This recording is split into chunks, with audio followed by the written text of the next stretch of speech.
All right. Well, I want to send a message out to Joe Bonamassa.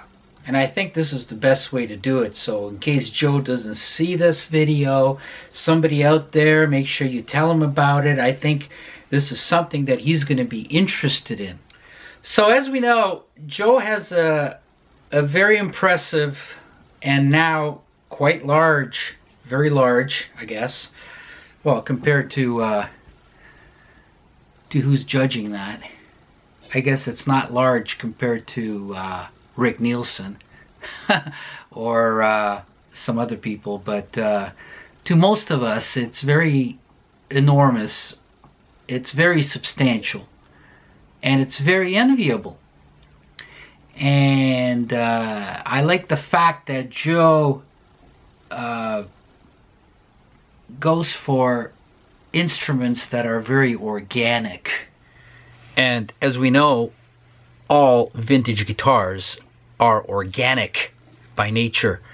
That's the attraction to vintage instruments, even though many people don't realize that.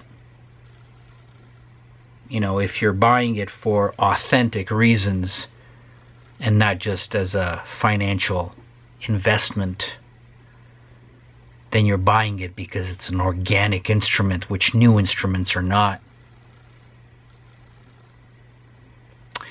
Vintage instruments were handmade and finished with real nitrocellulose lacquer. Vintage instruments were imperfect. They were variable. They were not precise. And that's what made them alive instead of sterile. And that's why the human psyche bonds with an organic instrument, with a handmade instrument. And I think Joe knows this. Does he know it consciously? I don't know. I've never talked to him. But I know that he feels it. Even though some of his signature guitars are not very organic, the ones he actually owns and collects are, which impresses me very much as an organic guitar builder. That's the key here. So anyway, this all comes about stemming from an article I read not long ago about Joe's guitar collection. And Joe, as you know, made a preposterous comment once again. Now, hold on, you loser internet trolls in your grandmother's basement. I'm just joking about that. Everything Joe said was profound and intelligent. And most importantly, it's the truth. And you soy boys who don't exist other than an avatar on the internet, it's the only place that you can count as somebody. So you mouth off. So I know what you're going through, Joe. These soy boys have been attacking me since day one. And where are they now? I guess they just keep being born, unfortunately. Anyway, Joe made a statement which really hit me in the heart. I was very impressed with this statement. Here it goes. I printed it out. Joe says, "I play what I own." Well, of course. Of course.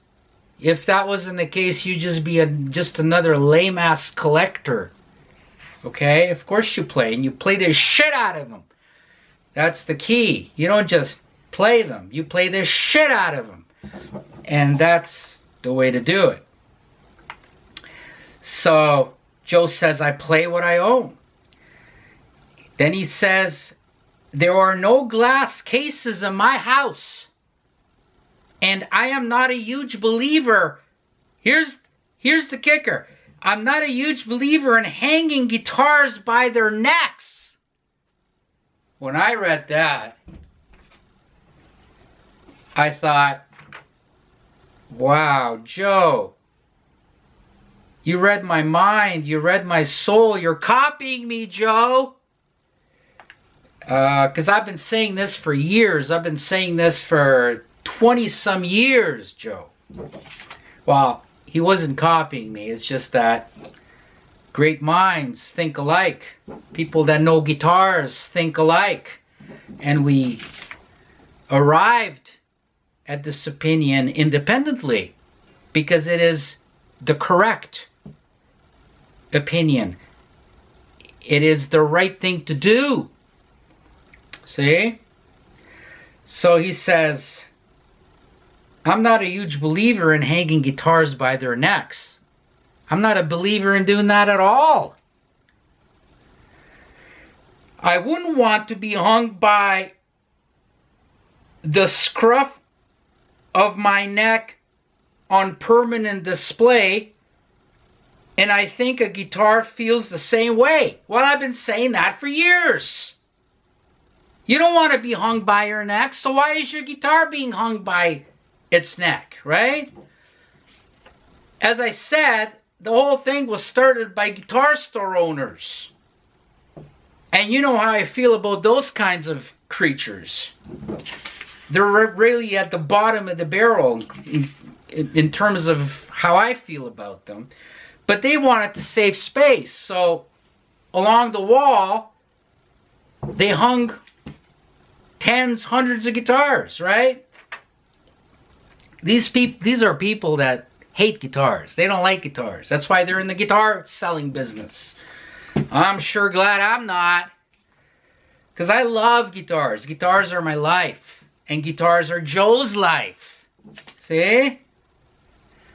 So, he says, I think a guitar feels the same way. It doesn't want to be hung by its neck all day, especially if it's glued together, like an 8-pound Les Paul. 8-pound Les Paul, Joe. Yes, your Les Pauls are 8 pound, but everybody else has 12-pound Les Pauls. We know that. Can you imagine a 10 or 11-pound guitar being hung all day by that flimsy little headstock of a Gibson or a Gibson style instrument? It could be any brand. My goodness sakes. It takes brains to figure that one out. So I was thinking about Joe. He's got hundreds of priceless guitars. He cares for them. He loves them. They're part of the family. Believe it or not, Joe, a lot of people can't identify with that, sadly. But I sure can. I know exactly how you feel about guitars. Oh man, do I ever. So this is why I'm reaching out to you. You're the guy that's going to understand what I know, and I understand what you know.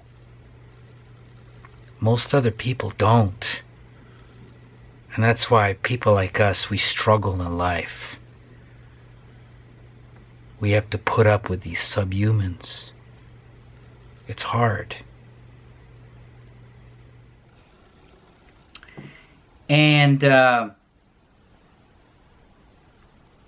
got just the thing that Joe needs. And Joe, you got to take this seriously.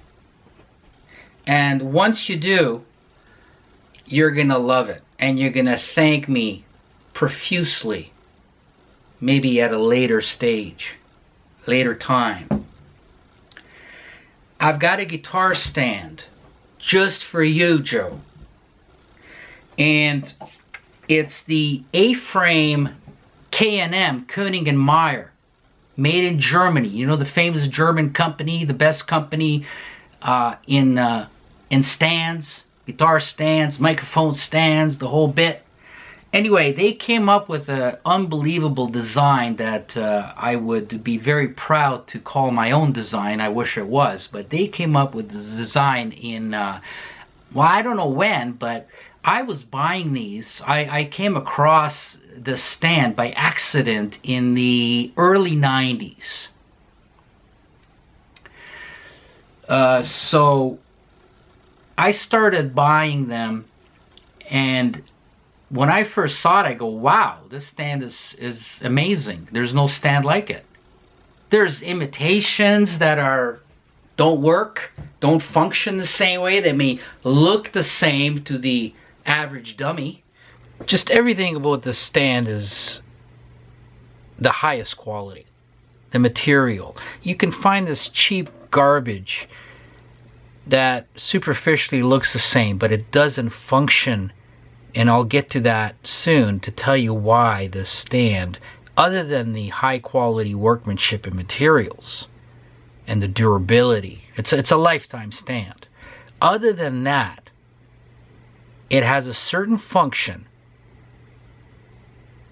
which is worth its price in gold. And the function is that your guitar cannot fall off the stand. Cannot tip over. It cannot fall over. Now, that's huge. That's huge. Okay? It just blows me away when I see people that have $1,000, $2,000, $3,000 or more priced instruments, and they put it on a $10 piece of garbage that's like, move it around like this, and it's not a matter of if, but when you're gonna knock it off. You're gonna knock it off. It's just a matter of when. And if you got a Gibson style instrument,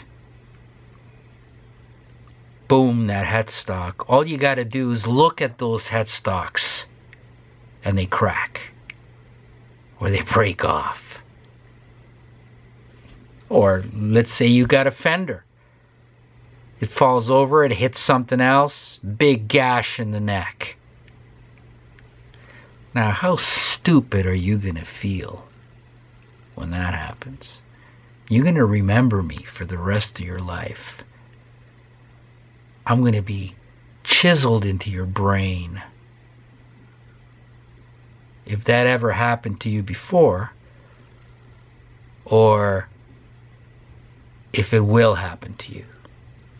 You know what? It happened to me. I was young. I was stupid. But not as stupid as most people. I was just a little bit stupider than I am now. And I knocked, it was actually Les Paul, I knocked it over. It was on a flimsy stand right behind me, and I forgot it was there, and I ran into it. Just touched it, really. Down it went. Big gash in the neck. It hit a table or a chair beside it. And I never liked the guitar after that. So I learned my lesson early. Right? But we're not average dummies here, right? We're educated. We're educated in guitars, like Joe and I. Joe knows guitars. So I got the stand, and then I got another one, and then I got another one, and I got about 5 of them in the 90s, and I figured, well, I'm not gonna need any more. But then I started guitar building, and I've been guitar building for, well, I don't know how many years it is. It's probably from 1996 I started guitar building. I bought one of these plastic dipped, overhyped, cheesy deep-fried guitars which shall remain nameless, other than it's a 3-letter acronym. And I hated this thing so much that I figured I'm going to build my own guitar and start my own guitar building business professionally. And that's exactly what I've done. But this was no tinkering operation.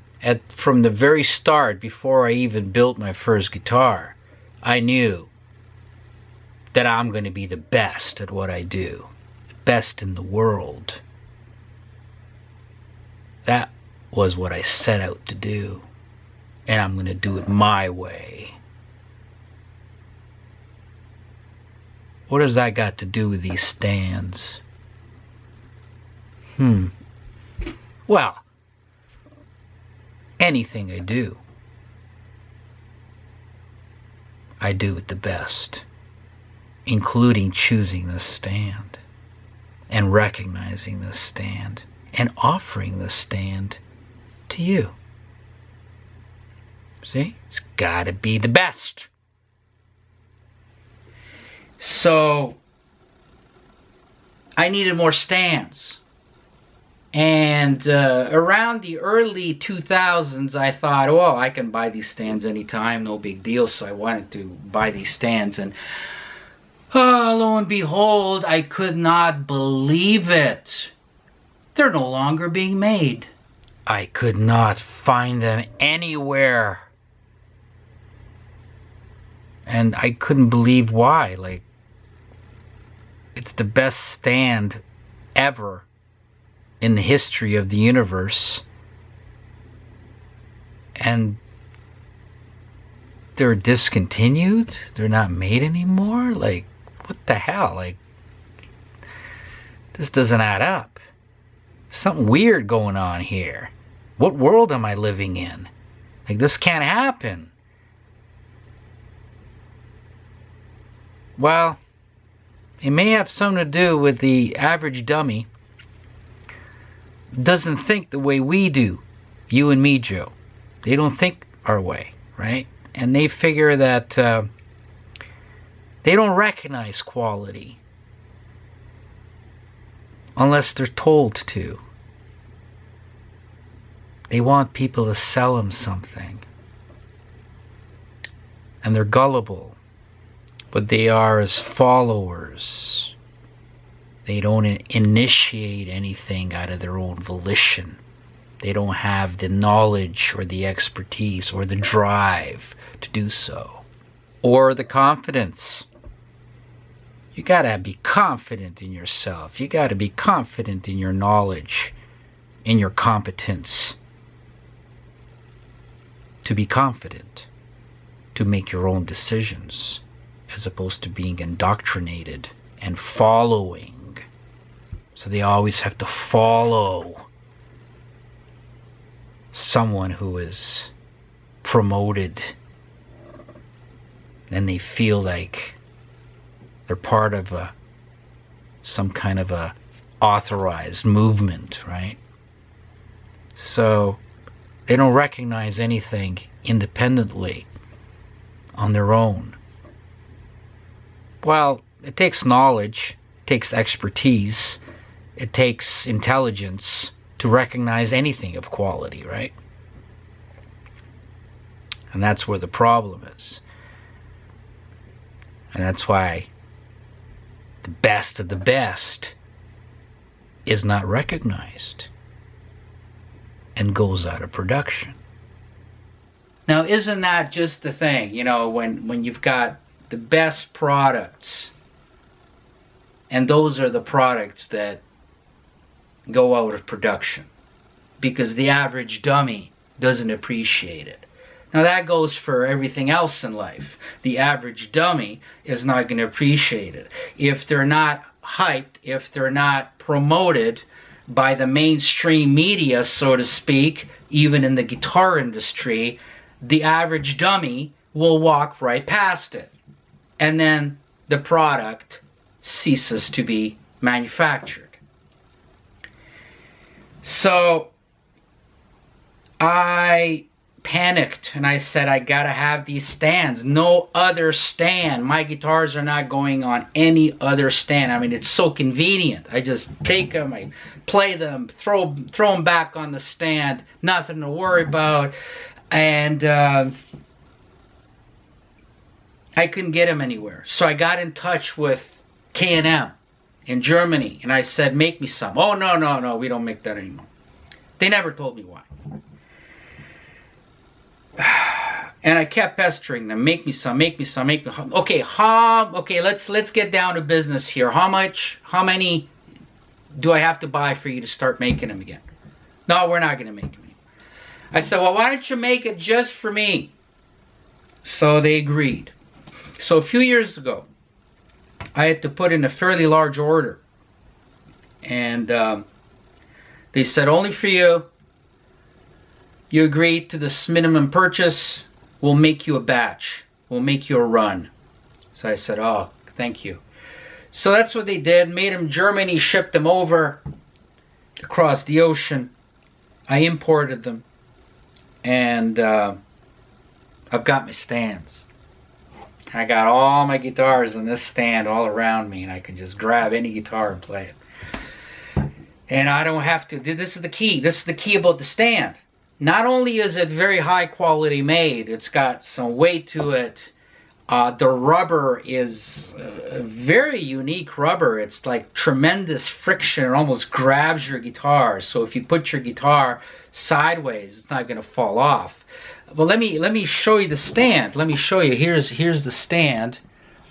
I don't know if you can see this. Sorry for the unprofessional video. I'm not a professional YouTuber here. You know.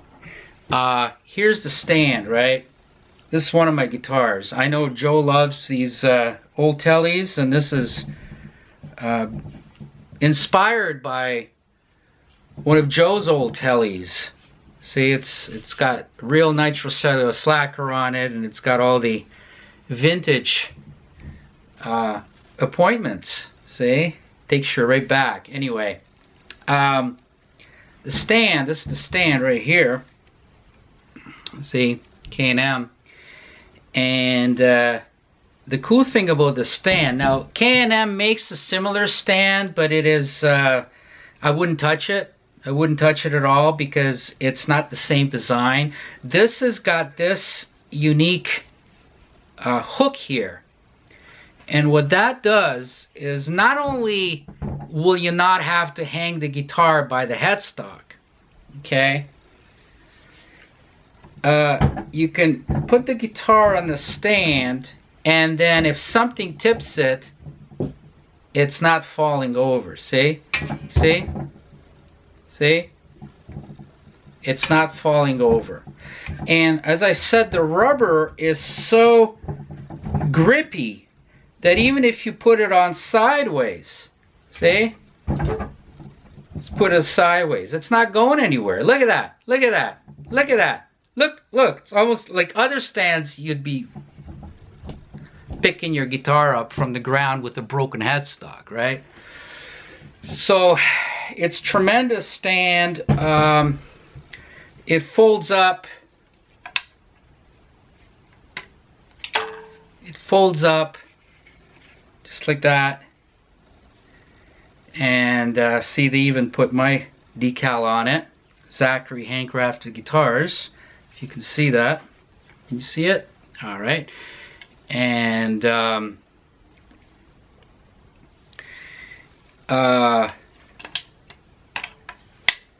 you just open it up. You have a whole bunch of these lined up. You've got your various guitars on there, and then you sit down, you walk into your music room, just grab any guitar, play it.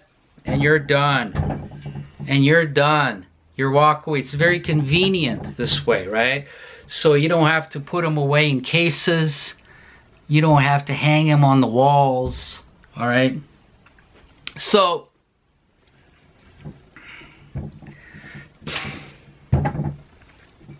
I'd love Joe to play this guitar. Give me a review on it, Joe. I think you'd love this guitar. I think you would go ape shit over this guitar, Joe. Look at the pickup in the neck position. Charlie Christian pickup and a nice hot broadcaster pickup in here. Both wound by me, made by me, constructed by me, fabricated by me. So here's what you should do, Joe. I think what you should do, let's do each other a favor. Both of us. Instead of me selling these by onesies and twosies to the internet trolls in their grandmother's basements, you can spare me from that horror. Buy all the stands that I have, Joe. Buy all the stands. This is your only chance to get this stand. Buy them all and use them to put your amazing collection on it. Or if you buy them all and sell them. Sell them yourself on your website. You can sell them a lot quicker than I can because you're a celebrity. I'm not. Yeah, you would sell them all within a week. Not a problem. Good business move. And I'm a terrible business guy. My God, there's one thing I have no talent for, Joe. One thing. Absolutely zero talent. And that's making money. I can't make money. It's just amazing. Terrible. I'm terrible at it. And this fits basses. This fits any solid body. This fits any thin hollow bodies, semi-hollows like the 335s, 225s, 125s.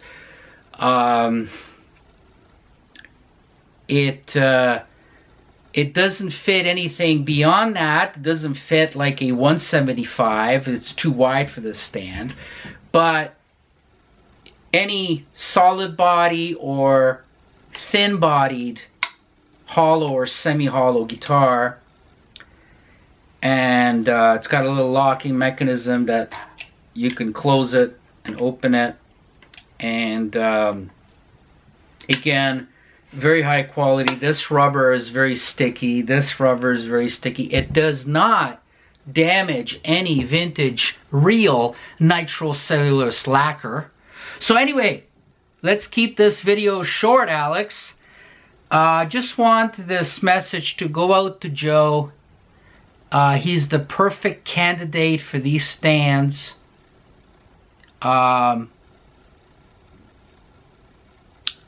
I'm trying to help him out as well because I really am impressed with what he said here. See, this would never come